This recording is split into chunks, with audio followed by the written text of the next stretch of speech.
देखो बच्चों, आज हम अपना यहाँ पर कक्षा 12 का एक चैप्टर 1 जो है हमारा संबंध एवं फलन, जिसको अंग्रेजी में हम रिलेशन एंड फंक्शन बोलते हैं, उसको शुरू कर रहे हैं। इसमें बहुत सारे बच्चों को समझने में प्रॉब्लम रहती है और इसको हम जितना ज़्यादा से आसान तरीका होगा उस तरीके से हम इसको समझेंगे। देखो, संबंध आपने नॉर्मली शब्द सब में ने पढ़ा होगा, सब बच्चों ने। तो इसमें हमारा ये है, संबंध क्या होता है। जैसे आपके फैमिली रिलेशंस होते हैं, पारिवारिक जो संबंध होते हैं वो भी संबंधी कहलाते हैं। जैसे भाई बहन, माता पिता वाला हो गया, या पुत्र पिता हो गया, ये सब क्या है, संबंध है हमारे। लेकिन ये जो संबंध है हमें जो है गणित भाषा में पढ़ने हैं। अब गणित भाषा में किस तरीके से हमें इनको देखना, उसके बारे में हम जानेंगे। सबसे पहले, इससे भी पहले, संबंध से भी पहले आपने कक्षा 11 में अपना एक चैप्टर पढ़ा होगा, समुच्चय। और समुच्चय में भी जो हमें इसको समझने के लिए थोड़ी सी ज़रूरत पड़ती है, उसके बारे में हम जान लेंगे पहले। वो जो ज़रूरत पड़ती है हमें, जो हमारा टॉपिक है, एक उसमें टॉपिक आता है क्रमित युग्म वाली बातें आती हैं, और समुच्चयों का कार्तीय गुणन। ठीक है, तो सबसे पहली बात तो जो क्रमित युग्म है उसको जान लेते हैं। उसके बाद जो उनका कार्तीय गुणन होता है उसको जानेंगे, और उसके बाद हम इस अपने जो टॉपिक हम शुरू करने वाले हैं, या चैप्टर जो हम शुरू करने वाले हैं, संबंध, इसके बारे में जानेंगे। तो आइए देखते हैं हम पहले। सबसे पहले जो क्रमित युग्म होता है, जब हम पहले क्रमित युग्म से भी पहले हम जानेंगे समुच्चय। ठीक है, समुच्चय के बारे में सबको पता होगा हमें। पहले हम जान लेते हैं समुच्चय के बारे में थोड़ा सा, इसे रोक करके। संबंध को अभी हमने रोक दिया है, उससे पहले हम समुच्चय जानेंगे, क्योंकि इसकी जानकारी के बिना हम संबंध को जान पाना थोड़ा सा हमारे लिए कठिन होता है। तो समुच्चय जो होता है, मतलब समुच्चय के बारे में यही कहा जाता है, एक छोटी सी डेफिनेशन इसकी बोली जाती है कि वस्तुओं के सुपरिभाषित संग्रह को समुच्चय कहते हैं। अब इसमें बात आती है कि सुपरिभाषित संग्रह क्या होता है। इसमें लिखेंगे वस्तुओं के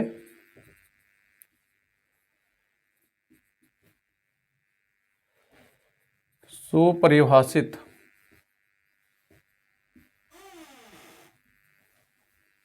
संग्रह को समुच्चय कहते हैं।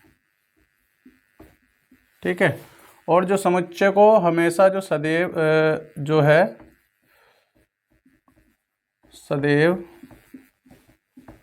अंग्रेजी वर्णमाला के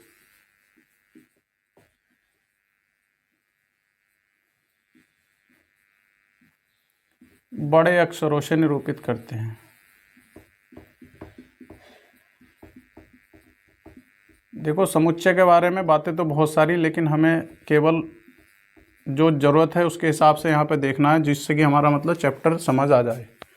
तो समुच्चय इसे बड़े अक्षरों से लिखते हैं। जैसे ए बराबर, ये हो गया ABC, ये लिख लो। ये संख्यात्मक लिखना है तो आप ऐसे भी लिख सकते हो, B बराबर 1 2 3 4। ये जो होते हैं अंदर वाले, ये समुच्चय के अवयव कहलाते हैं। इस समुच्चय में कितने अवयव हैं? ये जो कॉमा के बाद अगला अवयव आ जाता है, मतलब पहला अवयव A है, दूसरा अवयव B है, तीसरा अवयव C है। अर्थात अगर मैं इसमें अवयवों की संख्या की बात करने लगूँ तो Na कितना है? 3। और जो ऐसी NB भी कितना है हमारा? NB में कितने? 1 2 3 4, इसमें 4 अवयव है। ठीक है, और ये जो अवयवों की संख्या होती है इसे कार्डिनल नंबर भी बोलते हैं हम अंग्रेजी में। एक कार्डिनल नंबर होता है कि किसी भी समुच्चय में जो अवयवों की संख्या होती है उसे इंग्लिश में कार्डिनल नंबर बोलते हैं, और इसको Na के रिप्रेजेंट करते हैं। N मतलब A का मतलब है जो जिस समुच्चय में अवयवों की संख्या की बात कर रहे हैं हम। A में बात कर रहे हैं तो Na से लिख देंगे, और B में बात करेंगे तो NB से लिख देंगे। Na में जो है, हमने देखा कि A में 3 अवयव थे इसलिए Na से लिख दिया। उसमें B में 4 अवयव थे, यहाँ पे लिखा NB। मतलब ये बताएगा N जो नंबर ऑफ एलिमेंट, मतलब अवयवों की संख्या। अब क्योंकि हमारा मेन टॉपिक समुच्चय नहीं है, तो हम केवल इसमें इतना ही जानना, थोड़ा सा ये जान लिया। और उसके बाद हम यहाँ पर एक था क्रमित युग्म। तो कृमित युग्म किसी समुच्चय के अवयवों को लेकर के ही बनता है। कि किसी कृमित युग्म में ये होता है कि देखो इसमें हम लिख लेते हैं पहले कृमित युग्म और उसके बारे में बात करते हैं कि कृमित युग्म क्या होता है।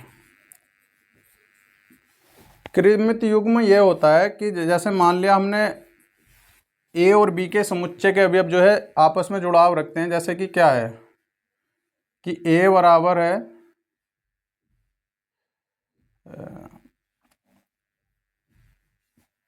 2x है, मतलब a और x का जो संबंध है मतलब वो दुगना हो गया इससे, x है ना। तो यानी a का जो मान मिलना वो x के मान को दोगुना करके मिलना है ना। तो जैसे अगर हम लिखेंगे a, x, यानी x का जो भी मान होगा यहाँ पर, क्योंकि समुच्चय तो है नहीं हमारा, तो यहाँ पे केवल ऐसे ही लिखेंगे a, x, फिर ऐसी मतलब जो ये है समुच्चय, जैसे a का मान 2x है, x कहाँ बिलोंग कर यार, x को ले लिया कि x कहाँ से, x के जो मान आएंगे वो कहाँ से आएंगे, b में से आएंगे। कहाँ से आएंगे ये, b से आ जाएंगे, और b में हमारे मान है 1 2 3, ये ऐसे, ठीक है। तो जैसे ही मतलब x का मान आप b में से लोगे, जैसे 1 लोगे, क्या लोगे, x बराबर 1 लिया, a बराबर कितना बन जाएगा तुम्हारा, a का मान बन गया। इस वाले जो कंडीशन है हमारी, ये जो लिखा हुआ है, ये जो आपस में जुड़ रहे हैं a और x एक दूसरे से, a बराबर 2x हो गया, तो a बराबर कितना हो जाए 2 गुणा 1, मतलब कितना बन गया 2। यानी पहला रिलेशन हमारा बन गया कि a का मान तो 2 है, और मतलब जो रिलेशन का नाम हमारा जो कृमित युग्म बन गया वो बन गया 2,1, ठीक है। दूसरा बनाना तो ऐसी x का जो मान है कितना लेंगे, 2 लेंगे, तो वो कितना हो जाएगा 2, यहाँ पे रखेंगे कितना हो जाएगा 2 दूनी, यहाँ पर रखना है, अब मैं ऐसे रख के नहीं दिखाऊंगा, केवल यहाँ पे सीधा 2 रखेंगे, 2 से गुणा हो जाएगी, 2 दूनी कितना हो जाएगा 4। तो इस प्रकार के जो युग्म मिले हमारे ये क्या कहलाएंगे, कृमित युग्म कहलाएंगे, ठीक है। जैसे 3 कॉमा कितना ले लेंगे,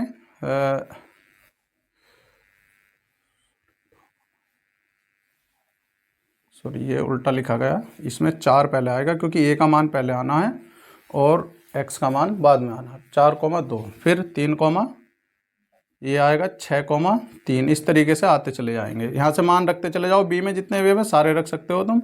अगला आ जाएगा कितना, यहाँ पे जब रखोगे तो आप कितना, x का मान कितना 3 तो ले लिया हमने, कौन बचा 4 बचा, 4 रखोगे तो यानी x का मान 4 रखोगे तो a का मान कितना मिलेगा 8। याद रहे पहले a का मान आना है, दूसरा x का मान आना है जो भी लिया 4, क्योंकि यहाँ पे जो हमारा a है, a बिलोंग किस में रहेगा, a belongs to capital A रहेगा, और जो x है वो कहाँ बिलोंग करेगा, b में करेगा, ठीक है। तो इस प्रकार से ये जो युग्म प्राप्त हुए 2,1, 4,2, 6,3, 8,4, ये क्या कहलाए, ये कृमित युग्म कहलाते हैं, कृमित युग्म कहलाते हैं,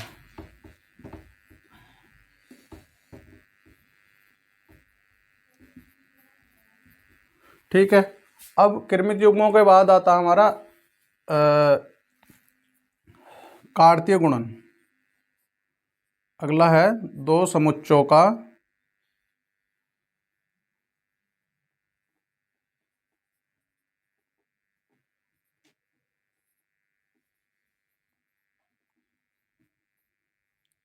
कार्तीय गुणन।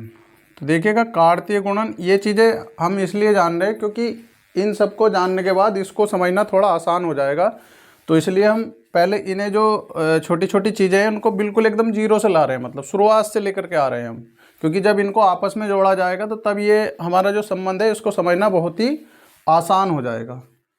हो कैसे, अब देखो आसान कैसे होगा, इसको एक दूसरे से जोड़ते चलेंगे। तो जो कार्तीय गुणन होता है वो दो समुच्चयों का जो कार्तीय गुणन होता है, उन समुच्चय में जितने भी कृमित युग्म बनेंगे, मतलब इस तरीके के जितने भी युग्म बनेंगे उनको मिलाकर के उन सबका जो समुच्चय होगा वो हमारा समुच्चयों का कार्तीय गुणन कहलाएगा। जैसे अगर हमने ये ए बराबर क्या ले रखा था, a, b, c ये ले रखा था, और b बराबर ले रखा था हमने 1 2 3 4 ले रखा था ये। अब इनका एक क्रॉस भी कार्तीय गुणन निकालते कैसे हैं, कक्षा 11 में आप सबने पढ़ा होगा, और नहीं पढ़ा हो तो देखिएगा मैं बता रहा हूँ यहाँ पर, आप ध्यान से थोड़ा समझ लेंगे। कैसे करेंगे, पहले ये अपना क्रॉस लगा के इसे, ये जो चिन्ह है गुणा का चिन्ह होता है नॉर्मली, लेकिन हम यहाँ पर इसे कार्तीय गुणन के नाम से जानते हैं, क्योंकि ये जो समुच्चय दो समुच्चयों के गुणन के बीच, गुणा के बीच लगा हुआ चिन्ह है, इसलिए इन्हें दो समुच्चयों का नाम है हमारा मतलब जो टॉपिक है जो पढ़ रहे हैं हम कार्तीय गुणन के बारे में जान रहे हैं, तो इस चिन्ह को कार्तीय गुणन कहते हैं। अब उसके बाद ये ए बी सी क्रॉस, ये जो हमारा 1 2 3 4 बी का मान रख दिया, इनका कार्तीय गुणन करेंगे। कैसे करेंगे देखिएगा। सबसे पहले इसका पहला अवयव इन सब के साथ आएगा, देखिएगा 1 इसके साथ जाएगा, 1 के साथ a, 1 ठीक, फिर a, 2 मतलब 2, ये सब के साथ जाएगा यार। ऐसा नहीं कि मतलब आपने a का 1 के साथ कर दिया यहीं छोड़ देंगे, नहीं, पूरा आपके जितने भी अवयव हैं इसमें b के अंदर सबके साथ में आएगा। जैसे a, 3 a, 4। अब पहला अवयव कंप्लीट हो गया, सबके साथ हो गया। अब दूसरा अवयव अपना यहाँ से पकड़ेंगे, कौन है b, तो b के साथ लेंगे b, 1 b, 2 b, 3 और b, 4 ठीक है। उसके बाद अब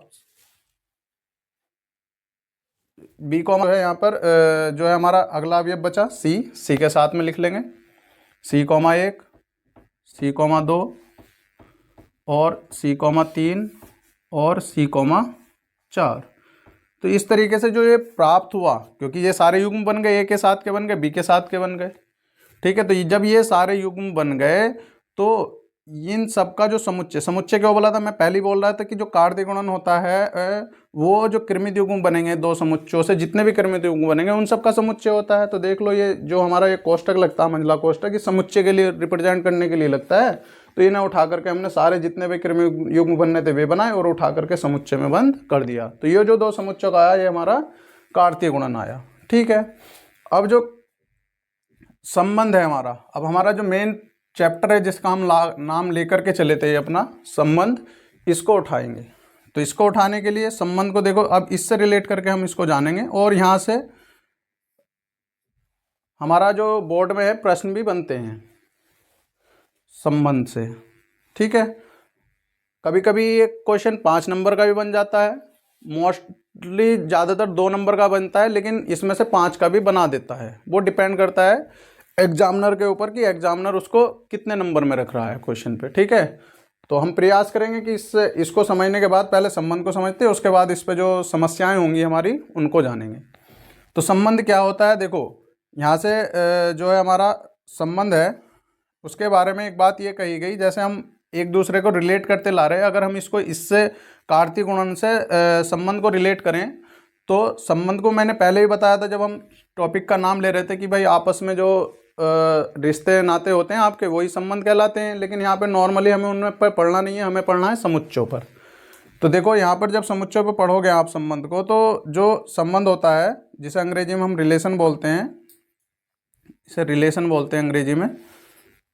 तो इसके बारे में एक बात कही गई थी कि ये बात ये कही गई थी कि जो दो समुच्चयों का कार्तीय गुणन होता है, यानी दो समुच्चयों पर ये खुद से खुद पे भी परिभाषित होता है, एक समुच्चय भी परिभाषित हो सकता है, दो पे भी हो सकता है। अभी हम फिलहाल ए क्रॉस बी पे बात कर रहे हैं, दोनों समुच्चय पे बात कर रहे हैं, ए और बी पर। ये केवल ए पर भी परिभाषित हो सकता है और ए और बी दोनों पे भी परिभाषित हो सकता है।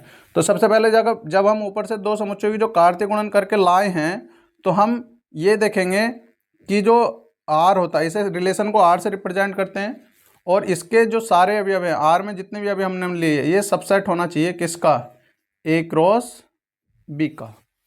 यानी जिन दो समुच्चयों पर यो संबंध परिभाषित है आर, मान लिया हमने ऊपर से लेकर के आ रहे थे ये दोनों समुच्चय ए और बी पर परिभाषित है, तो इस आर में जितने भी कृमित युग्म हैं वो सारे कृमित युग्म ए क्रॉस बी में होने चाहिए, तब वो जो संबंध होगा आर, वो जो आर है वो संबंध कहलाएगा, अन्यथा आर संबंध नहीं कहलाएगा।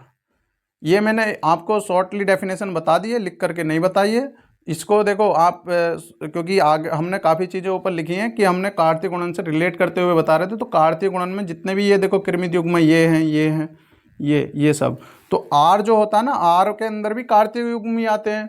तो आर के अंदर अगर वे कार्तीय युग्म आ रहे हैं जो ए क्रॉस बी में हैं तो तब जो आर है वो संबंध कहलाएगा, और अगर नहीं आ रहे हैं तो आर संबंध नहीं कहलाएगा। तो मैं समझता हूँ आपको समझ आ गया होगा। और जब हम इसकी समस्याएं करेंगे, देखो अगर आर में मैं कुछ अभी ये कुछ नीचे R1 R2 करके मान लिख रहा हूँ, उसके आधार से हम समझेंगे कि ये